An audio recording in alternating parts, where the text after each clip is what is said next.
All right, welcome to the channel, guys. Welcome to this episode of Random Builds. This is a customer of ours. This is not our truck. This is a customer of ours who has a first-gen dually that he wanted to make really powerful. The problem is he was stuck with that VE pump, the thing that first-gen owners either love or hate. They run good, don't make a lot of power. So he wanted to do a P-pump conversion. Not just any P-pump conversion, he wanted to do one of our modified pumps that's pretty turned up, some big injectors instead of our towing compounds. And he really wanted this thing to rip. He sent us some stuff. This thing had, he had us sent like a cryo-treated NV4500. It's a manual truck. And he had us sent here some awesome manual transmission. He's got some big plans, got a dual disc. Anyway, it's been a fun build. I'm going to show you some of the stuff we've done to it. We've recorded some of the things along the way. Go for a ride, and we'll see how this thing performs. So yeah, check it out.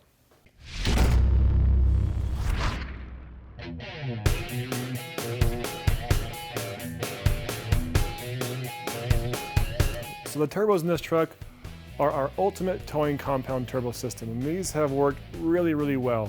I really like these in a 5-speed truck or a manual truck because you just have instant boost after every shift, and you got really big power and make a lot of torque.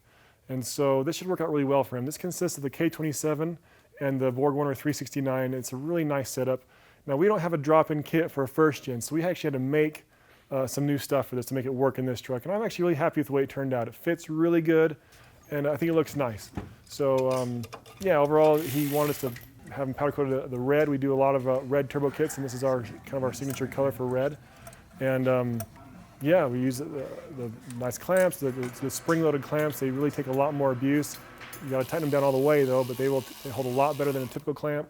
He gave us the Banks twin ram intake manifold, so it's got the dual intake manifold.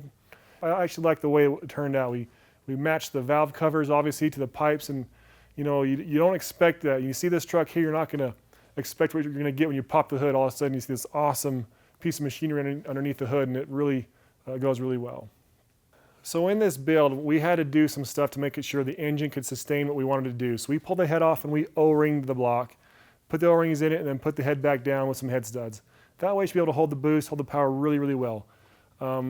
Also the pump, it's a base off a 180 pump that we've taken and modified. We pretty much maxed it out to what it can do. We got about 460 cc's out of this little pump without going, you know, extremely crazy, having still a street-friendly pump. And so it should run really, really well. Plenty of fuel. We've got some big 5x18 injectors in here, which is a lot. But you know, when you pair it with this pump, it's going to feel real hard, and it's going to be real responsive. And so it should work out really well.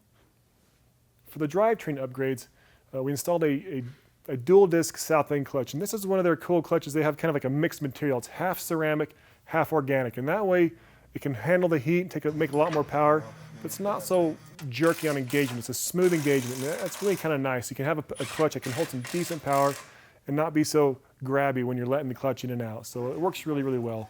And when we pair that with this monster cryo-treated NV4500 he provided us, it should work out pretty good. So I think his drivetrain's going to work real well for the power level he's at, and shoot him a lot of life and some good service out of it.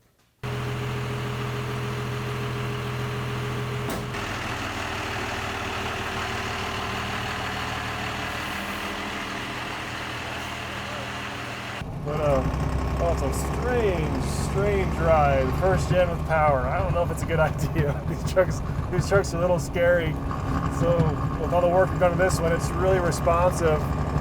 It's kind of interesting.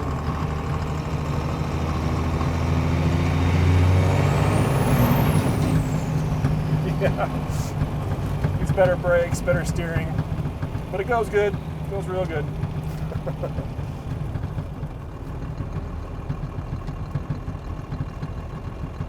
Yeah, doing this truck is one of those things like, should you really do it? It's got so much power. It'll tow awesome, which I like that, but I mean, my gosh, I can move the wheel so much. Brakes are not really up to snuff, but it just bounces over the road. Yeah, sorry about the shaky camera. There's nothing we can do about it. We'll stop here so I can let you talk. So yeah, this is a bit of a bumpy truck. It's a dually, heavy suspension, and it's got way more power than it should have. It's not even a ton of power. It's our ultimate towing compound. Well, you know that already, but it's just very interesting. It really scoots. All right, so I'm going to turn this thing all the way down. So even with The AFC line turned all the way down. This thing has big injectors and a pretty gnarly 12mm pump. So it still has decent power. Now, I mean, not a ton, but it still goes pretty good. So even minimum power is well beyond what this truck normally has. And when we flip the switch for party mode, it goes really good. So he's gonna have to learn how to drive this thing. He's gonna have a little practice because it's interesting. I'll give you that. It's interesting. All right, I'll go party mode.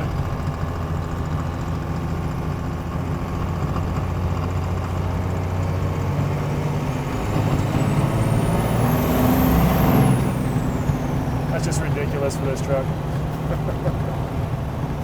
Camera guy's smiling. He's liking the ride. So one of the reasons this thing feels so gnarly is actually the power's not huge. It's probably around, with this turbo system, we're really probably around 600. I mean, that's a lot of power, but not like crazy power.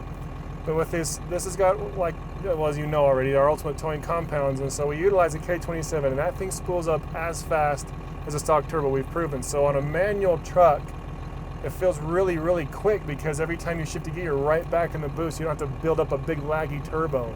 So you grab a gear and it just puts you right back in your seat. And so even though the power's not gigantic, it feels really fast in the street because it has no lag. And it has just, I mean, it really just puts you in your seat instantly. Those turbos come up and you're just slammed in your seat. So sizing the turbos for what you want to do is really important. If you want to make a big monster power thing, you gotta deal with some lag, and that's fine in a race trip. But on the street, oftentimes guys will drop turbo sizes and it'll feel faster even though it's not, because you just get that spool up time that has a real, it's just how it feels. Honestly, it's how it feels. And when you want it to feel fun, who cares what the number is, you want it to feel fun. And a lot of times that's directly related to your spool up time.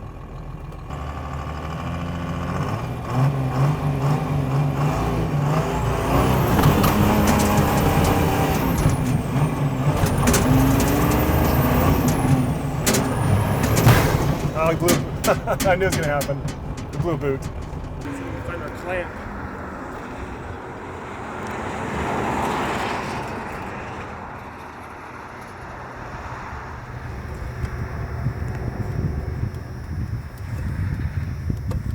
Ugh, come on. It's so hot. I can't even touch anything.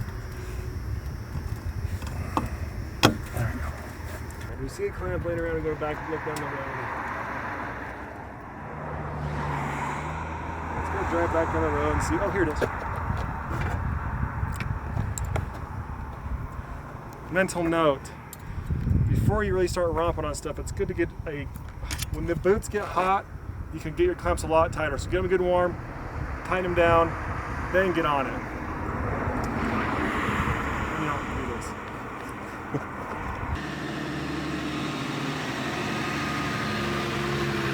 So we took this beast for a ride. It was incredibly fun. And a little terrifying, which is exactly what I want in a scary first-gen Dodge. Way too much power for the chassis, but you know, it actually works pretty good. Just got to get used to it. Unfortunately, our dyno is not working today. We've got some new parts coming, a little malfunctioning, so I cannot give you any dyno sheets on this truck. I would guess, from my experience with this turbo, this fueling, and the way this truck feels, this thing's every bit of 550 to 600 horsepower real easy. Well over 1,200 foot-pounds of torque. Really, the thing this thing has is massive torque. It just really puts you in that seat hardcore from a very low, as soon as you step on it, low RPM. The turbos are not big enough to really carry big horsepower high end. They're really more for towing, so that's what this thing gives you, is instant spool, a lot of torque, and a really fun street truck. It's going to be a lot of fun for this guy. He's going to really like driving this thing around. In the end, this was a massive project. For any of you guys out there who want to do like a P-pump swap, 24 valve, a P-pump conversion in your first gen truck, it's well worth the effort, but realize it takes a ton of hours and a lot of parts you're gonna have to find. We probably really lost our butts on this job because we'd never done one like this. But in the end, I don't really care because it was fun to do, it was fun to learn. We put a lot more hours into this than I ever would have thought. But the product's awesome. It's a very fun truck. So anyway, if you're going to do this, just be prepared to spend a lot of hours under your hood in your garage. But in the end, trust me, it's worth it. Thanks. Hope you enjoyed this episode of this crazy first-gen Dodge twin-turbo P-pump beast behind me. And we'll see you next time.